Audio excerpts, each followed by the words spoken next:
অসাধ্যকে সাধন করার গোপন আমল বলবো।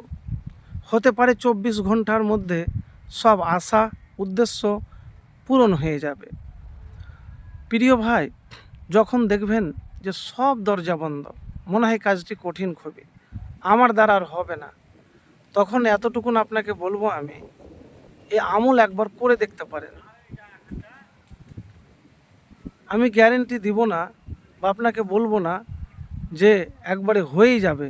কেন জানেন, আমি এমন কথা কোনো ভিডিওতে বলি না যা অবাস্তব। হ্যাঁ, এতটুকুন আপনাকে বলবো, আমল যদি কবুল হয়, দোয়া যদি কবুল হয়, তাহলে 24 ঘন্টা কেন, তার আগেই আপনি পেয়ে নিতে পারেন সাথে সাথে। তো আপনাকে মোত্তাকি পরেজগার মুমিন হতে হবে। তো যে আমলের কথা বলবো আমি, সে আমল হলো ইসমে আজমের আমল। বুরাইদা রাদিয়াল্লাহু তাআলা বলেন যে রাসূলুল্লাহ সাল্লাল্লাহু আলাইহি সাল্লাম দেখেন এক ব্যক্তি নামাজরত অবস্থাতে উপরের কথাগুলি বলছে। তখন তিনি বলেন, যার হাতে আমার জীবন তার শপথ, যে ব্যক্তি আল্লাহর কাছে তার ইসমে আজম ধরে প্রার্থনা করেছে, দোয়া করেছে, যে নাম ধরে ডাকলে তিনি সাড়া দেন, আর যে নাম ধরে চাইলে তিনি প্রদান করেন। তিরমিজি শরীফ 3475 নম্বর হাদিস।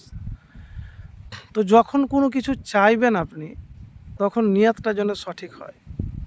এক, হাল ছেড়ে দিবেন না। হাল ছেড়ে দিলেন মানে হেরে গেলেন। দোয়া করতে কষ্ট, ধৈর্য লাগে। কোনো জিনিস এমনি এমনি পাওয়া যায় না। ভিক্ষা চাইতে গেলেও মানুষের দরজায় যেতে হয়। তা আপনি কোনো জিনিসকে অসাধ্যকে সাধন করবেন, তার জন্য পরিশ্রম মেহনত আপনাকে লাগবে, আর আল্লাহর প্রতি ভরসা লাগবে। অগাধ ভরসা ছাড়া কোনো লাভ হবে না। তো যখনই আপনি দোয়া করবেন, ইসমে আজম দিয়ে দোয়া করবেন, ইসমে আজম পড়ে আপনি দোয়া করবেন। তো আবারও আপনাদেরকে আমি ইসমে আজমটি বলছি, আল্লাহুম্মা ইন্নী আসআলুকা বিআন্নী আশহাদু আন্নাকা আনতাল্লাহু লা ইলাহা ইল্লা আনতাল আহাদুস সামাদুল্লাযী লাম ইয়ালিদ ওয়া লাম ইউলাদ ওয়া লাম ইয়াকুল লাহু কুফুয়ান আহাদ। এই ইসমে আজম পড়ে আপনি আল্লাহর কাছে দোয়া করবেন। এবং এই হাদিসটির কথা বললাম, নবীজি কসম খেয়ে বলেছেন। তো আপনার জীবনের কোনো জিনিস আপনি চাইছেন মনে প্রাণে, কিন্তু হচ্ছে না, তো প্রচেষ্টা আপনি বাদ দিবেন না। প্রচেষ্টা যদি আপনি ছেড়ে দেন, প্রচেষ্টা না করেন, কোনো জিনিসই হবে না। তবে এতটুকুন আপনাকে বলবো, দুনিয়াতে কোনো কিছু পেতে গেলে কষ্টের রাস্তা আপনাকে পার হতে হবে, সেটি দোয়া হোক বা অন্য কোনো জিনিস হোক।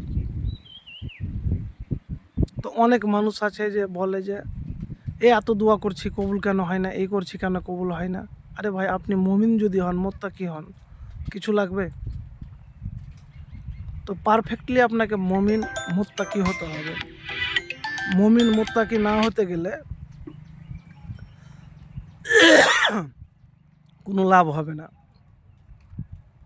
মুমিন মুত্তাকি আপনাকে হতে হবে। আর ইসমে আজম পড়ে আল্লাহর কাছে দোয়া করতে হবে। আরেকটি আমলের কথা বলবো, যে আমলটি হলো, যে যখন মসজিদে প্রবেশ করবেন আজানের পরে, তো আজানের পরে প্রবেশ করতে গেলে ওই সময়তে আসমানের দরজা খুলে যায়, আর ওই সময়তে 2 রাকাত নফল নামাজ পড়ে আল্লাহর কাছে মুনাজাত করবেন। এভাবে আপনি আমল একবার করেই দেখুন, ইনশাআল্লাহ ফলাফল পাবে।